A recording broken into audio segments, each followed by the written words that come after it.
basically, what happens when you take benzodiazepines on a regular basis is they are so addicting because they work so fast and so well, so you have that dopamine element, which is what causes addiction for a lot of substances, activities, behavior, all kinds of stuff. We've talked about it a lot on the podcast.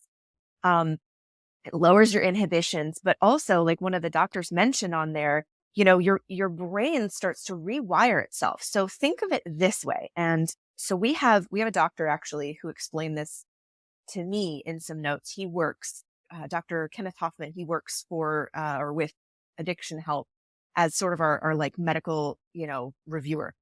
Really wonderful guy. And really, he's like an addiction counselor. Anyway, his explanation that I'm going to try to repeat here is basically, so you have your brain is chemicals and electricity, right? So think of it like pressure, maybe. Let's use a garden hose, for example.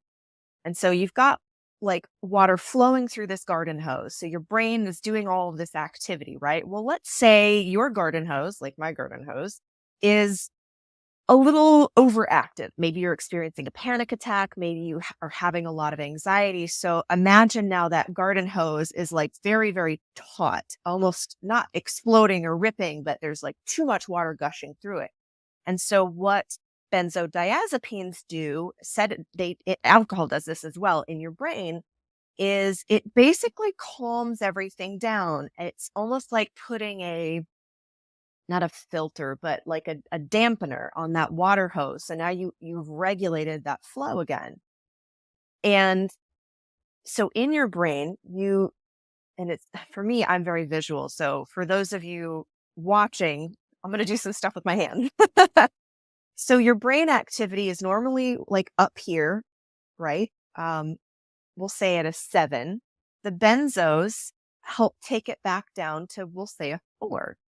And so over time, as your body chemistry becomes used to those outside chemicals, it you still need to function, right? If you're sedated, you can't be a zombie all day. And so your brain learns to counteract that for most people.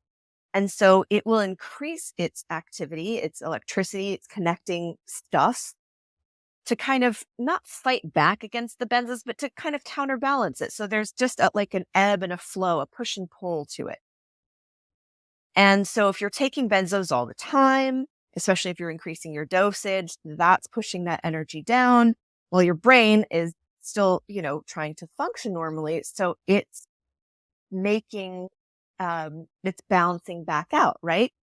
What happens when you suddenly take away that damper off the hose, or when you suddenly remove those benzos? Your brain activity, boom, skyrockets. And that's why alcohol and benzodiazepine withdrawals are so dangerous, because now you have this completely imbalanced brain activity. Your brain is essentially like hyperactive, haywire. So you can have seizures, which is what was happening to that guy, John. And for a lot of people, you can taper the way his doctors were trying to taper him safely. And it's enough of a change that, okay, we've removed some of the cap, so your body adjusts. But for whatever reason, for him, the long-term use of the benzodiazepines had created such a brain imbalance that his brain had become used to managing for decades, that even taking 0.5 milligrams away, he was experiencing all kinds of withdrawals. I think he said it felt like his skin was on fire. He had brain fog, fatigue, headaches, pressure, like just nightmarish stuff, to the point that they couldn't figure out like what was wrong with him.